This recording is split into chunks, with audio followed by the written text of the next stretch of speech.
Welcome दोस्तों, Mickey D में आप लोगों का बहुत बहुत स्वागत है। और यहाँ पर जो है आपकी प्रारूपकार और जो अन्य पद थे जो विज्ञप्ति में, उससे संबंधित क्या है, यहाँ पर डॉक्यूमेंट वेरिफिकेशन के लिए आप लोगों के लिए डेट का क्या है अनाउंसमेंट कर दिया गया है यूकेटीपीएससी द्वारा। जो प्रारूपकार और जो अन्य पद थे, चाहे वो इलेक्ट्रीशियन का हो गया या आपके और भी जो उसमें पद शामिल थे, ट्रेसर हो गया आपका, और जो रिपेयर हो गया, इंस्ट्रूमेंट रिपेयर हो गया, ड्राफ्ट्समैन सिविल हो गया, tracer, technician grade 2, maintenance assistant, electrician, tubewell repair, plumber, instrument repair व टेक्नीशियन ग्रेड 2 की जो पोस्टें थी, उनके लिए डॉक्यूमेंट वेरिफिकेशन के लिए आप लोगों के लिए क्या है डेट आयोग के द्वारा अनाउंस कर दी गई है। इसमें आपको विशेष कर ध्यान रखना है कि क्या क्या डॉक्यूमेंट आपको लेके जाने हैं और क्या आपको यहाँ पर गलतियां नहीं करनी है। तो देखिए, कल की डेट पे ये आयोग ने क्या है ये जारी कर दिया है 21 तारीख की डेट में कि भैया आप लोगों का क्या है जो परीक्षा हुई थी और माननीय उच्च न्यायालय के जो रोक थी उसके बाद जो है यहाँ पर देखिए ड्राफ्ट्समैन सिविल की अगर हम पदों की बात करें तो यहाँ पर जो है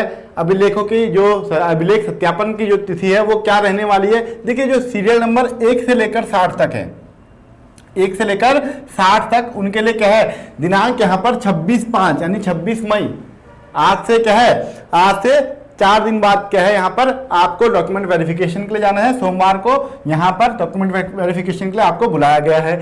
और वहीं बात करें 61 से लेकर 120 तक, रोज क्या है 60 लोगों को ये बुला रहे हैं। ये 27 तारीख यानी मंगलवार को डॉक्यूमेंट वेरिफिकेशन के लिए जाना है। आप एक बारी जो है जो इन्होंने डॉक्यूमेंट वेरिफिकेशन के लिए जो बच्चों की लिस्ट जारी करी थी उसमें अपना सीरियल नंबर देख लीजिएगा कहाँ से कहाँ तक है। 121 से लेकर 180 तक 28 तारीख, और उसके बाद बात करें 181 से लेकर 204 तक अगर हम बात करें तो इनको क्या है आपका 29/5/2025 को क्या है डॉक्यूमेंट वेरिफिकेशन के लिए बुलाया गया है। साथ ही साथ हम बात करते हैं ट्रेसर की। जो ट्रेसर की पोस्ट के लिए जिन्होंने अप्लाई किया था तो 1 से 4 बच्चों को क्या है यहाँ पर डॉक्यूमेंट वेरिफिकेशन के लिए बुलाया गया है। इनको भी 29 तारीख को यहाँ पर डॉक्यूमेंट वेरिफिकेशन के लिए उपस्थित होना है। टेक्नीशियन ग्रेड 2 विद्युत, इसमें भी क्या है 1 से 32 तक जो थे उनको 29 तारीख को ही आपका डॉक्यूमेंट वेरिफिकेशन के लिए बुलाया गया है। बात करते हैं आगे कि मेंटेनेंस असिस्टेंट, यहाँ पर मेंटेनेंस असिस्टेंट की अगर हम बात करते हैं तो उनको क्या है 1 से लेकर 3, और इलेक्ट्रीशियन को 1 से लेकर 4, ट्यूबवेल रिपेयर 1 से लेकर 23, और प्लम्बर 1 से लेकर, मतलब प्लम्बर हो गया, क्या इंस्ट्रूमेंट रिपेयर हो गया, टेक्नीशियन ग्रेड 2, इन सभी को क्या है बाकी जो बचे हैं, जो बाकी पद बचे हैं, चाहे वो मेंटेनेंस असिस्टेंट हो, इलेक्ट्रीशियन हो, ट्यूबवेल रिपेयर हो, प्लम्बर हो, इंस्ट्रूमेंट रिपेयर हो या टेक्नीशियन ग्रेड 2 हो, इन सबको क्या है आपका 30 मई को क्या है आपका डॉक्यूमेंट वेरिफिकेशन के लिए बुलाया गया है। तो ये डेट तो आप सभी को मालूम है कि भैया हमको कब जाना है। तो यहाँ पर क्या क्या आपको डॉक्यूमेंट लेकर जाने हैं, यहाँ पर इनके द्वारा दिया गया है कि अतः औपबंधिक रूप से चयनित समस्त अभ्यर्थियों को ऐसे द्वारा सूचित किया जाता है कि जारी श्रेष्ठता सूची के अनुसार अभिलेखों की संरक्षिता की नियत तिथि को अभ्यर्थी द्वारा अपने समस्त मूल अभिलेखों सहित। तो देखिए, यहाँ पर जितने भी हमारे साथी हैं, क्योंकि एग्जाम जब देते हैं ना तो एग्जाम निकालना एक बहुत बड़ी चीज होती है। जब भी आप एग्जाम निकालते हैं उसके बाद ये ना हो कि यार आपसे कुछ गलतियां रह जाएं, कुछ डॉक्यूमेंट ऐसे रह जाएं जो आप ले जाए ना। तो कोशिश ये कीजिएगा जो जो डॉक्यूमेंट आपने उस समय मांगे गए थे वो सारे आपके मूल रूप में होने चाहिए। सभी अभिलेख क्या है आपके मूल, समस्त मूल अभिलेख जो बोला गया है ये आपको वहां पर लेके जाना है। साथ ही साथ जो अभ्यर्थी के द्वारा विज्ञापित पदे हेतु निर्धारित शैक्षिक अर्हता के अनुरूप आवेदन पत्र में शैक्षिक एवं प्रशिक्षण अर्हता व अन्य प्रमाण पत्र अंकित किए गए कि स्वप्रमाणित 2 प्रतियां अलग अलग व 6 पासपोर्ट आकार की फोटोग्राफ के साथ निर्धारित तिथियों को प्रातः 9:30 बजे आयोग कार्यालय में उपस्थित होना सुनिश्चित करें। तो यहाँ पर क्या करना है, एक तो आपको आपके जितने भी डॉक्यूमेंट हैं जो उस समय मांगे गए थे, जो शैक्षिक अर्हता हो गई या जो भी आपका प्रशिक्षण वगैरह अन्य चीजों से लेकर क्या है मांगा गया था डॉक्यूमेंट, वो आपको क्या है एक तो मूल रूप में लेके जाना है, और साथ ही साथ क्या है उनकी कैसी आवेदन शैक्षिक अभिलेख सहित जो अभ्यर्थी द्वारा स्वप्रमाणित 2 प्रतियां सेल्फ अटैच जो है आपको अपना साइन करना है, वहां पर सेल्फ अटैच लिख के उसके नीचे आपको डेट लिख देनी है, और क्या है 2 प्रतियां आपको अलग अलग से क्या है वो लेकर जानी है, अलग अलग सेट आपको बनाने हैं। साथ ही साथ 6 जो है पासपोर्ट साइज के फोटोग्राफ आपको लेके जाने हैं। ये काम आप पहले कर लीजिएगा, ये ना हो कि यार सुबह के टाइम पे हम फोटो कॉपी करा रहे हैं, ये ऐसा मत कीजिएगा। इससे क्या होती है थोड़ा सा ना वो हो जाता है, बच्चा थोड़ा सा घबरा जाता है और कई चीजें जो होती है छूट जाती हैं। फोटोग्राफ बोले हैं आपको 6 फोटोग्राफ आप खिंचवा के रख लीजिएगा। निर्धारित 9:30 बजे आप वहां पहुंच जाइएगा। ठीक है ना। 9:30 बजे आप आयोग में पहुंच जाइएगा। ध्यान दें कि शैक्षिक योग्यता के अंतर्गत अभ्यर्थी शैक्षिक योग्यता से संबंधित तालिकाएं, एक तो आप अपना 10th के जो प्रमाण पत्र है, चाहे वो आपका 10th का सर्टिफिकेट हो गया या मार्कशीट हो गया, 12th का सर्टिफिकेट मार्कशीट, और ITI जिन्होंने किया है उनका ITI का, जिन्होंने कोई अन्य तकनीकी शिक्षा ग्रहण करी है उससे संबंधित क्या है आपके प्रमाण पत्र और जो मार्कशीट है वो आपको लेकर जानी है। साथ ही साथ जो स्थायी निवास प्रमाण पत्र है, स्थायी निवास और जो कार्य अनुभव, जिन पदों में कार्य अनुभव मांगा गया था या जिनके द्वारा कार्य अनुभव वहां पर मेंशन किया गया है, वो क्या है आपको मूल रूप में, और उनकी कॉपी भी आपको वहां पर लेकर जानी है।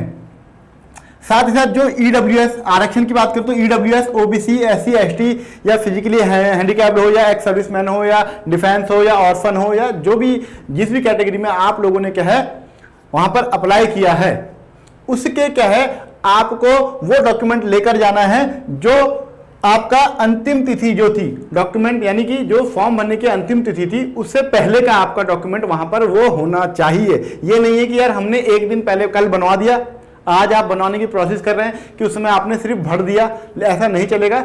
जो फॉर्म भरने की आखिरी तिथि थी उससे पहले का डॉक्यूमेंट आपका वो होना चाहिए। सरकारी और सरकारी सेवा में कार्यरत अभ्यर्थी, तो देखिए यहाँ पर जो है जो कोई सरकारी सेवा में है या अर्ध सरकारी सेवा में या अन्य में जो काम कर रहा है उन अभ्यर्थियों के लिए क्या है एक एनओसी जो है वो मांगी गई है। और वो एनओसी कब होनी चाहिए, जो फॉर्म भरा गया है उससे पहले की वो एनओसी होनी चाहिए, नॉन ऑब्जेक्शन सर्टिफिकेट होना चाहिए। सक्षम प्राधिकारी मतलब जो यहां पर दिया गया होगा अंतिम सक्षम प्राधिकारी, जो आपके आप जिनके अधीनस्थ है उनके द्वारा क्या है नॉन ऑब्जेक्शन सर्टिफिकेट वहां पर होना चाहिए कि आप फॉर्म भर सकते हैं, आप इस परीक्षा को दे सकते हैं। वो सर्टिफिकेट आपको वहां पर सबमिट उस टाइम पे करना होगा। साथ ही साथ मैं बात करूं और क्या इसमें कहा गया है,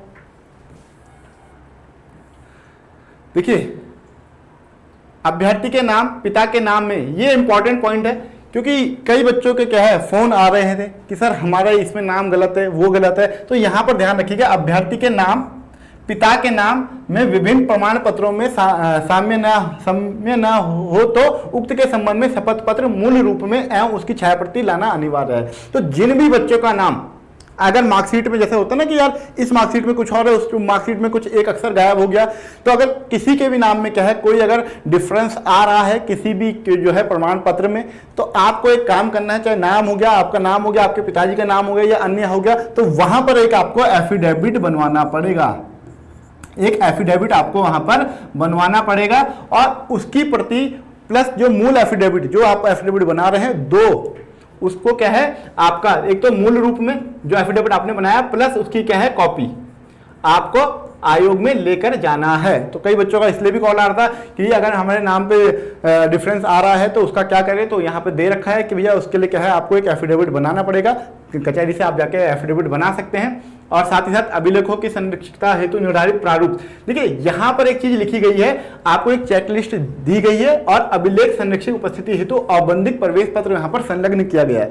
इनके द्वारा जो आयोग के द्वारा जो अभी लिस्ट जारी की गई है या जो इनके द्वारा ये विज्ञप्ति जारी की गई है, यहाँ पर कुछ अटैचमेंट नहीं है। मैं आपको दिखा दूंगा किस प्रकार की ये जो है आपकी चेकलिस्ट होने वाली है और अभिलेख संरक्षक में उपस्थित हेतु प्रवेश पत्र आपका कैसा होने वाला है, इसके बारे में बात कर लेंगे।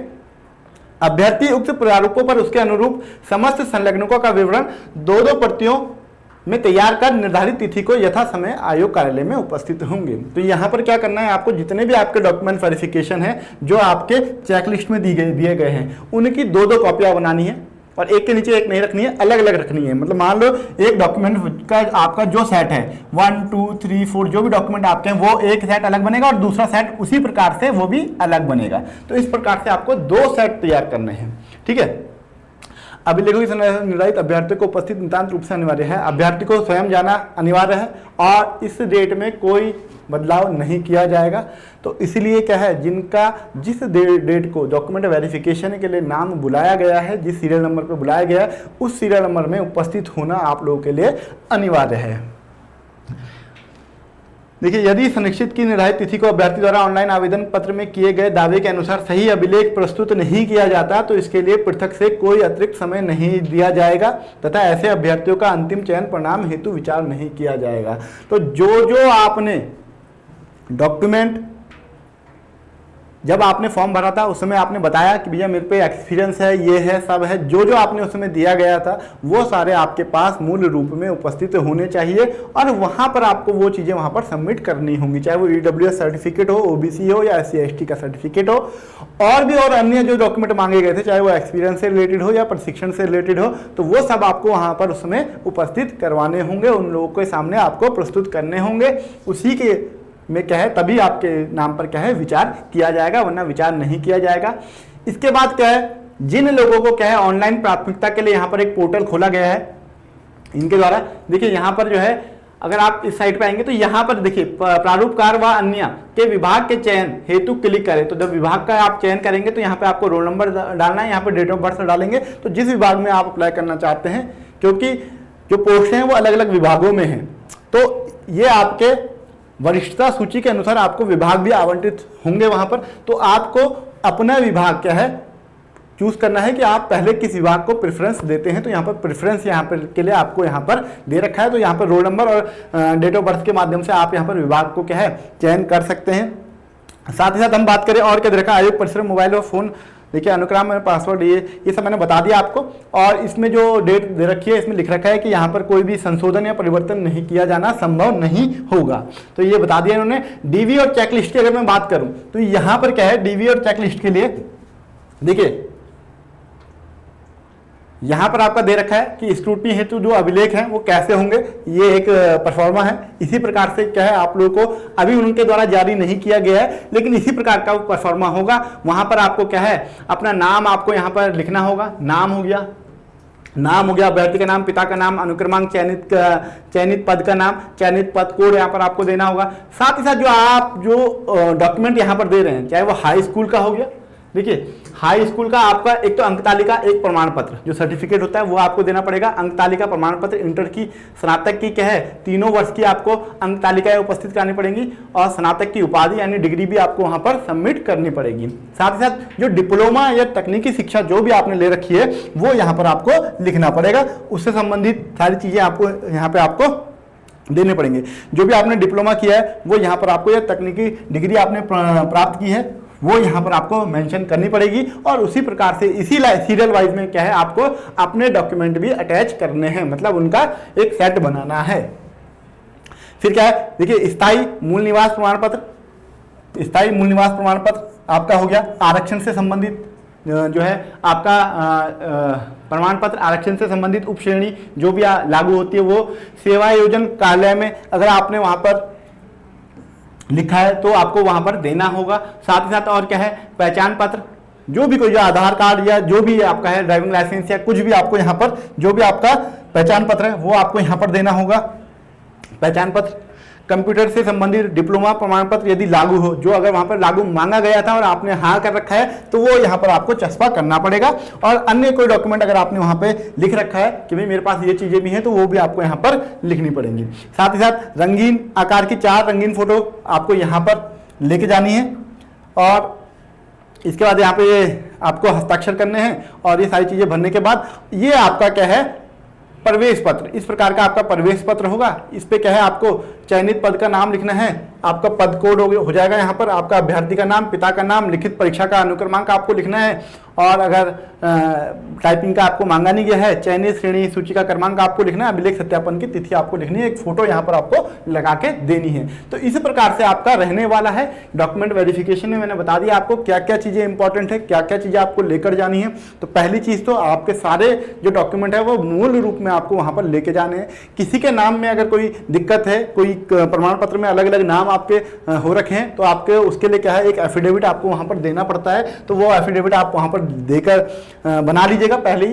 तो अपने जितने भी डॉक्यूमेंट है अभी से तैयार रखिएगा, बाद में ये ना हो कि यार जिस दिन डॉक्यूमेंट वेरिफिकेशन है सुबह सुबह आप फोटो कॉपी कराने के लिए जा रहे हैं तो उससे क्या होता है कई डॉक्यूमेंट आपके छूट सकते हैं। तो अभी से आज ही से क्या है जो डॉक्यूमेंट है उनको क्या है तैयार कर लीजिएगा। जो जो आपने फॉर्म के टाइम पे दिए हैं वो सारे डॉक्यूमेंट आपको तैयार करने हैं। जिनको क्या है आपका एक्सपीरियंस मांग रखा है तो एक्सपीरियंस सर्टिफिकेट आप प्राप्त कर लीजिएगा अपने इंस्टीट्यूट से जहाँ से भी आपने क्या है जॉब की है पहले, और जिनके वो एनओसी की जरूरत है वो एनओसी वहाँ से प्राप्त कर लें या प्राप्त कर ली होगी, उनकी फोटोकॉपी वगैरह करा के आज ही से जो है अपने सारे डॉक्यूमेंट एकत्र कर लीजिएगा।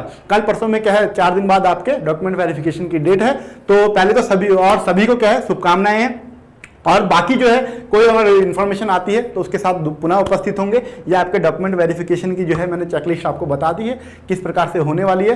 तो सभी को क्या है बहुत बहुत शुभकामनाएं। आशा करते हैं आप लोगों का चयन क्या है इस बार इस परीक्षा में हो जाएगा। तो धन्यवाद, स्वस्थ रहिए, मस्त रहिए। जय भारत, जय उत्तराखंड।